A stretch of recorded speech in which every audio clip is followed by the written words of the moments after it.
चर्चा है उच्च रक्तचाप की कि उच्च रक्तचाप आखिर क्यों होता है। जैसा कि हम जानते हैं, व्यक्ति उच्च रक्तचाप का शिकार होने के बाद वह चिकित्सक के पास जाता है और क्या होता है, चिकित्सक उसको गोली लिख देते हैं। निश्चित तौर पर चिकित्सा की बहुत ज्यादा आवश्यकता है कि हम दवाई लें, पर दवाई लेने के साथ क्या करते हैं, जैसे किसी को खून गाढ़ा हो गया तो क्या करते हैं, डॉक्टर खून को पतला करने की दवा देते हैं। पर आदमी क्या करता है, दवा तो लेता है पर खून को पतला करने के लिए पानी का सेवन नहीं करता है।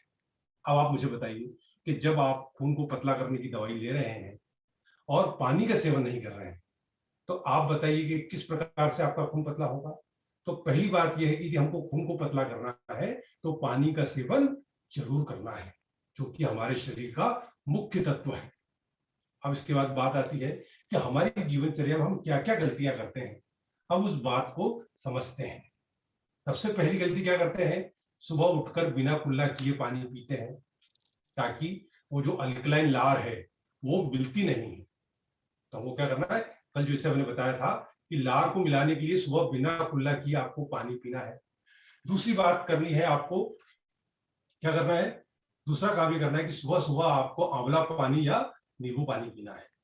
मेरे पास अक्सर पेशेंट्स के फोन आते हैं, परिचितों के फोन आते हैं, क्योंकि सेवाएं चलती हैं कि सर मेरे हस्बैंड का बीपी बहुत ज्यादा बढ़ा हुआ है, और हस्बैंड क्या है, यंग एज है उसकी। तो जब मैंने पता लगाया तो मुझे मालूम पड़ा उसको सीवियर कॉन्स्टिपेशन, अपने को करना है।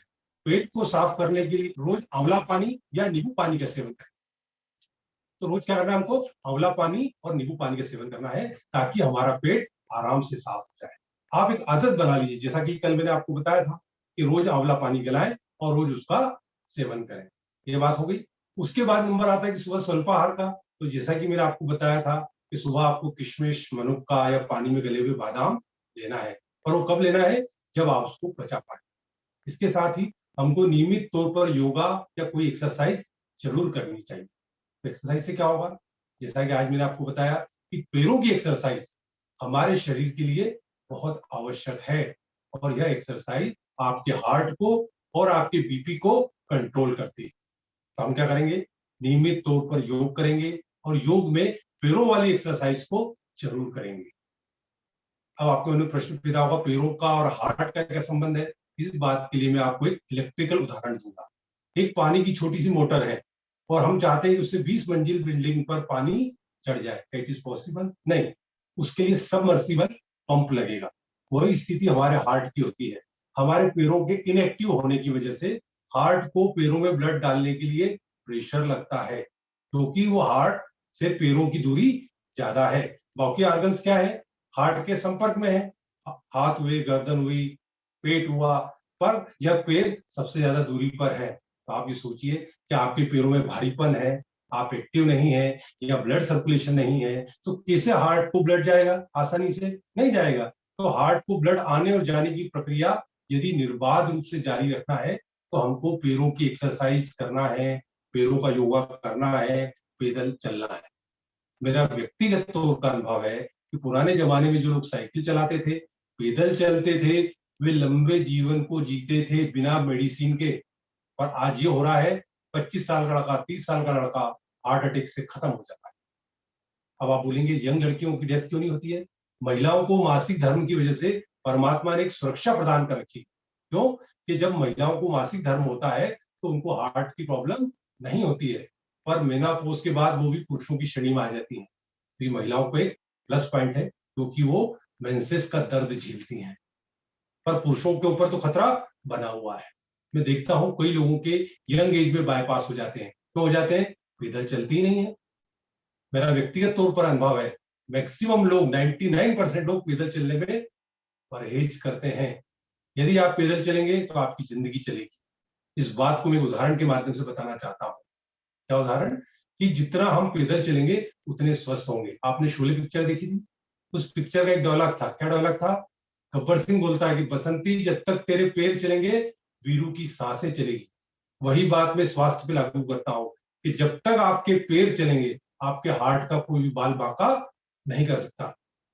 ये तो आपने देखा है, आप जीवन भर व्यक्ति गोली खाता है बीपी की, उसके बाद भी एंजियोप्लास्ट होता है, बाईपास होता है और आदमी चला जाता है। तो मैं बहुत बड़ी बात नहीं करता हूं, मैं सिर्फ एक ही बात कहता हूं कि हमको जीवनचर्या को व्यवस्थित करना होगा, व्यायाम करना होगा। फिर हमने बात होगी सुबह की, अब आगे दोपहर की बात। तो दोपहर को हम क्या खाते हैं? गरिष्ठ भोजन करते हैं। इस भोजन में जीवित पदार्थ तो शामिल ही नहीं होते हैं।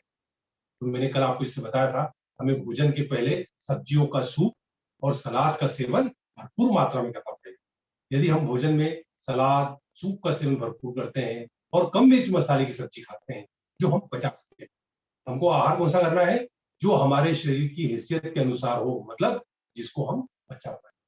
वह आहार जो हमें गैस करता हो, कब्ज करता हो, एसिडिटी करता हो, हमको उसका सेवन करने से बचना चाहिए। क्यों? कि हम अपने शरीर के खुद डॉक्टर हैं। डॉक्टर हमको क्या बताएगा? आज हम टॉयलेट गए, फ्रेश नहीं हो पा रहे, सोचिए कल क्या खाया था। हम टॉयलेट गए, पेट साफ हो गया, यार कल वो खाया था, पेट साफ हो गया। तो हमको इस तरह का एनालिसिस करना है। मत होश नहीं रहना, होश ही नहीं है पेट में क्या हो रहा है, पेट में एसिडिटी हो रही है, कब्ज हो रही है, पाइल्स हो रही है, फिशर हो रही है। तो ये कोई समाधान नहीं है, उसका समाधान है जीवन शैली। और मेरा आपसे विश्वास है कि यदि आप पैदल चलेंगे, आपको कब्ज कभी नहीं होगी। आप पैदल चलेंगे, कभी आपको स्ट्रेस नहीं होगा। महात्मा गांधी सुबह सुबह प्रातः काल घूमकर तनाव से मुक्त हो जाते थे। तो हमको क्या करना है? पैदल चलने को, योग को, प्राणायाम को, ध्यान को अपने जीवन का अंग बनाना है। तो आगे बात, अब आगे बढ़ते हैं। भोजन हो गया, भोजन को आराम से चबा चबा कर करना है। एक कोर को 32 बार चबाना है। मेरा 30 साल का अनुभव है। मैं आपके साथ एक बात शेयर कर रहा हूँ, बहुत छोटी कहानी है, बड़ी मार्मिक कहानी है। एक व्यक्ति दुबई में बहुत बड़ी कंपनी में मैनेजर था। उसके ब्रेन में ऑक्सीजन नहीं गई, फ्रिक्शन ऑफ सेकंड की पूरी बॉडी पैरालाइज हो गई। मुझे उसके घर पर बुलाया गया, माता पिता ने भी साथ छोड़ दिया, वो व्यक्ति अपने ससुराल में रह रहा है। सोचिए आप कितनी बुरी स्थिति है। उस व्यक्ति का वजन करीब करीब 110 किलो था। उसकी पत्नी ने बोली कि सर इसका वजन कम कर दो, ये तो पोटी और बाथरूम सब कपड़े में करते, मैं कैसे संभालूं? आप सोचिए। उस व्यक्ति को मैंने बोला, पता लगाया कि उसकी जीवनचर्या में क्या सुधार करता है वो, तो मालूम पड़ा वो चबा चबा के खाता है। आप सोचिए, उसके दिमाग में बुद्धि बिल्कुल नहीं, टोटली बच्चे से गया बीता दिमाग। और उस व्यक्ति को चबाने की आदत थी। मैंने उसकी पत्नी को कहा कि आप इनको दोनों टाइम खाना दें, इसके अलावा बीच में कुछ मत दें। आप आश्चर्य करेंगे, कम से कम 4 से 6 महीने बाद एक खुड़ेल में हनुमान जी का मंदिर है, मैं और मेरी वाइफ बैठे थे, तो एक व्यक्ति अपनी पत्नी के साथ उतरा। मिसेज बोली कि क्या इसके पिताजी है क्या? क्योंकि व्यक्ति बुजुर्ग जैसा लग रहा था, ढीला ढाला सुस्त। मैंने पास जाके देखा, अरे मैंने कहा तो सच्चन, उसका नाम लिया। मैंने कहा आप यहाँ क्या कर रहे? और बोले सर हम दर्शन करने आए। उनकी पत्नी ने मुझे धन्यवाद दिया हाथ जोड़कर कि सर उनका 20 किलो वजन कम हो गया। किससे कम हुआ? सिर्फ चबाने की आदत से और सिर्फ 2 बार खाने की आदत से।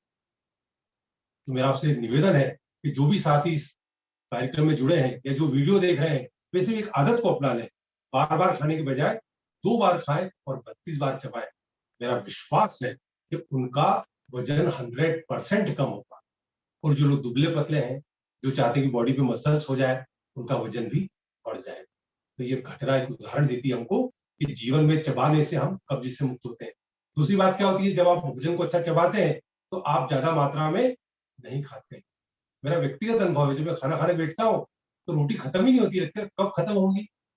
पर आप सोचिए उससे क्या हुआ, मेरी डाइट कम हो गई। आज मैं 58 साल की उम्र में हूँ, मेरा मेडिकल का खर्चा 0 है। और यंग एज में मैंने हजारों रुपए की आयुर्वेदिक दवाइयां खाई है। कंपनी रिम्बर्समेंट का पैसा देती थी, दवाइयां लाता और खाता। पर जवानी कभी नहीं आई। केसरी जीवन लिया, स्वर्ण भस्म ली, वीगो मार्ट लिया, शरीर कभी भी ढंग का नहीं रहा।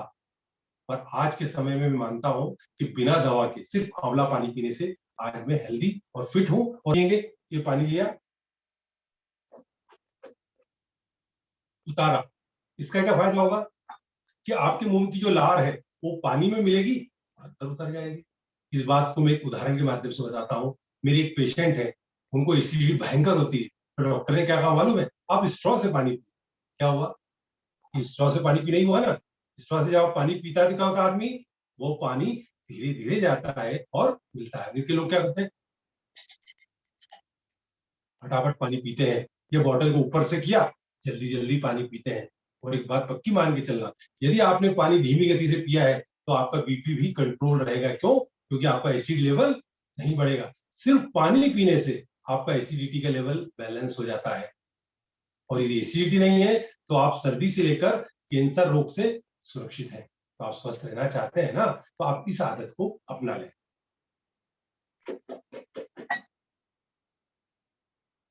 सोचिए, पानी को अल्कलाइन करने की मशीन 3 से लेकर 4 लाख रुपए की आती है, पर परमात्मा ने एक फ्री में हमको मशीन दे दी है कि भैया पानी को कुल्ला करके पियो और अपन एसिडिटी से मुक्त हो जाओ।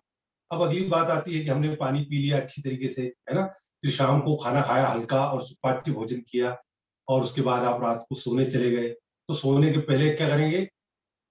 खाना खाने के 1 घंटे बाद थोड़ा सा 15 मिनट के लिए टहल के आ जाइए। मेरा व्यक्तिगत अनुभव है कि भोजन के 1 घंटे के बाद जो व्यक्ति 15 मिनट टहलता है उसका पेट साफ हो जाता है, और जिसका पेट साफ है वो किसी भी रोग का शिकार नहीं होगा, और उसका पेट कभी भी बड़ा नहीं होगा। बातें तो बहुत सारी हैं, और ये अवसर मिला है कि आपके साथ में इंटरेक्शन करके मैं आपको बातें बता रहा हूँ।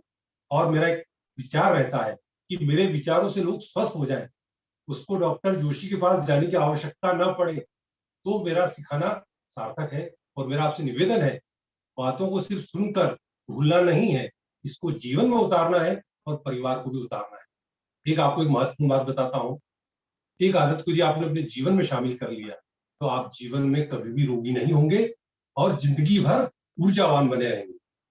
जैसा कि आप जानते हैं, आमतौर पर क्या होता है, हमारे घरों में इस प्रकार का टर्किश टॉवल यूज किया जाता है ना।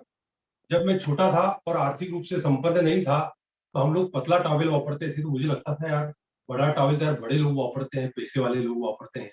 पर अब मुझे लगता है कि बड़ा टॉवल हमारे लिए बेकार है। हमारे लिए क्या काम का है? बड़ा टॉवल रोज के काम का नहीं है, पर रीढ़ की पट्टी के जरूर काम आएगा, जो कि प्राकृतिक चिकित्सा का प्रयोग है। हमने एक इसका वीडियो बनाया है जिसमें बताया है कि रीढ़ की पट्टी के लिए आप मोटा टॉवल लीजिए, वो चिकित्सा के लिए उपयोग का है, पर रोज का उपयोग नहीं है। तो रोज का उपयोग कौन सा टॉवल है? ये टर्किश टॉवल नहीं, ये टॉवल खुरदुरा टॉवल जिसके अंदर की रेशे हैं। हमको क्या करना है? इस सूत्र को आपने अपना लिया, मेरा आपसे निवेदन है कि जितने भी लोग इस कार्यक्रम को देख रहे हैं वे इस आदत को अपना लें। मैंने एक वीडियो बनाया है 100% ऊर्जावान कैसे बने। उसमें क्या किया, इस टॉवल के माध्यम से पूरे शरीर को रगड़ा, इसका पूरा शरीर रगड़ा, इस प्रकार से रगड़ा। आप देखिए मेरे बॉडी पे आपको कोई फालतू का फेट नहीं दिखेगा। ये रगड़ा, पैरों को रगड़ा, पूरे शरीर को रगड़ा। कितनी देर? सिर्फ 5 मिनट। अब आप मुझे बताइए, सिर्फ आपने 5 मिनट रगड़ा तो क्या फायदा हुआ? आपके शरीर का ब्लड सर्कुलेशन फास्ट हो गया। जो सर्कुलेशन मालिश से होता है वो सिर्फ 5 मिनट में। इस बात को पुष्टि करने के लिए मैं आपको एक उदाहरण देना चाहता हूँ। आप में से कई लोग जो पुराने हैं उन्होंने कुआं देखा होगा, तो कुएं की मुंडेर पर एक फर्शी होती है और हम पानी भरते हैं, है ना। तो उस पानी भरने से वह नाली बन जाती है, और उसके लिए कहावत भी है। क्या कहती है कहावत? के उस पत्थर पर रस्सी से निशान बन जाते हैं। तो सोचिए, जब आप इस प्रकार से रगड़ेंगे तो आपके शरीर पर कहीं चर्बी जमा होगी क्या? आपका ब्लड सर्कुलेशन फास्ट होगा कि नहीं होगा? जब ब्लड सर्कुलेशन फास्ट होगा, जैसे आपने ऐसे रगड़ा, तो क्या हुआ? या रक्त वाहिनियों में जमा हुआ जितना भी कचरा है वो डिजोल्व होके आगे बढ़ जाएगा। कोई फैट है वो हट जाएगा, आपके रोम छिद्र बंद हो गए वो खुल जाएंगे। अब आप बताइए, पतले टॉवल को आजमाएंगे ना? तो यदि आपने पतले टॉवल को आजमाया है तो मेरा विश्वास है कि आप कभी भी मोटे नहीं होंगे। एक बात का उदाहरण देके हम आगे की ओर बढ़ते हैं। मुझे एक व्यक्ति मिले, अपनी कंपनी में से संबंधित है, उनका पेट ऐसा निकला हुआ। मैंने कहा सर, आपको मालूम है बढ़ा हुआ पेट अस्थमा और बाईपास का वारंट है। बहुत बड़ी कॉर्पोरेट कंपनी में है वो। क्या बोलते हैं मालूम है? सर, मेरे को अस्थमा है। यंग एज में ऐसा पेट निकला हुआ, आप भी जानते हो। तो मेरा आपसे एक ही कहना है कि बढ़ा हुआ पेट अस्थमा और बाईपास का वारंट है। और जो बातें मैंने बताई हैं उसको मेहरबानी करके जीवन में उतारिए। कोई भी ताकत आपको बीमार नहीं कर सकती। हमें दवाइयों से स्वास्थ्य नहीं मिलता है, दवाइयों से सिर्फ रुकावट होती है। पर दवाई भी आवश्यक है, क्योंकि इमरजेंसी में हमारे प्राण बचाती है। पर 90% जो बातें हैं वो हमारी जीवन शैली से जुड़ी हुई हैं, कि हम कैसा खाते हैं, हम कैसा पीते हैं, हम कैसा सोचते हैं। उन सब बातों पर हमारी जीवनचर्या होती है। तो मेरा आपसे आग्रह है, एक बार फिर से मैं रिवाइंड करके आपको बातें बता देता हूं। सबसे पहली चीज, सुबह उठे, बिना कुल्ला किए पानी पिए। दूसरी चीज, जब आप स्नान करें तो पतले टॉवल से 5 मिनट शरीर को रगड़े। और आपको यदि इसका प्रूफ देखना है, टॉवल को आप बॉडी पर रगड़िए 5 मिनट, उसके बाद पानी में घोलिए, उस टॉवल को गलाइए और धो के देखिए, गंदा पानी निकलेगा। आपकी पीठ, आपकी कमर सब गंदी है, मैक्सिमम लोगों की। आप देखना, हमारा शर्ट कहाँ से गंदा होता है? कॉलर से और पीठ से, तो अच्छे से रगड़ लीजिए। उसके बाद आप क्या करेंगे, नहा धोकर या बिना नहाए एक्सरसाइज करें, पैदल चलें, पैरों की एक्सरसाइज करें और प्रार्थना करें। 10 मिनट परमात्मा के पास बैठें। देखिए एक बात है, परमात्मा के साथ आप बैठेंगे, आपका मन शांत हो जाएगा, दिन भर का कोई भी तनाव आपको परेशान नहीं करेगा, आप रिचार्ज हो जाएंगे। जैसे मोबाइल रिचार्ज कैसे कराते हैं, इसे आप रिचार्ज हो जाएंगे। उसके बाद आप आंवला पानी पीजिए, ड्राई फ्रूट्स का नाश्ता कीजिए, सीजनल फ्रूट्स का नाश्ता कीजिए, और उसके बाद भोजन के पहले सूप पी लीजिए।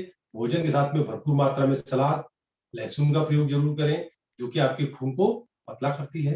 भोजन के 1 घंटा पहले पानी पिए, भोजन के 1 घंटा बाद पानी पिए। भोजन के साथ आधा गिलास पानी पी सकते हैं। गर्मी के मौसम में ताजी छाछ पी सकते हैं। भोजन को भरपूर चबा चबा कर करना है। मैंने आपको उदाहरण दिया था ना, उस व्यक्ति को बेचारे को न तो कोई योगा आता है, न प्राकृतिक चिकित्सा आती है, न वो चल पाता है, सिर्फ चबाने के बल पर उसने अपना वजन कम किया। इसे एक नहीं, 50 उदाहरण है।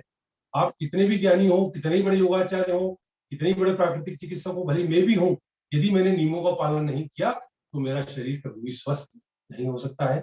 24 घंटे में हमको 10 से लेकर 12 गिलास पानी पीना है, और रात को खाना खाने के 1 घंटे बाद कोशिश करें रात का खाना सुपाच्य हो। भोजन के 1 घंटे बाद आप टहलने जाइए, और रात को बिस्तर पर जाकर आराम से सोते हुए परमात्मा को धन्यवाद दीजिए कि हे ईश्वर, तेने मुझे अभी तक स्वस्थ रखा, कल फिर उठाना, मैं तेरा शुक्रिया अदा करने प्रार्थना स्थल पर आऊंगा।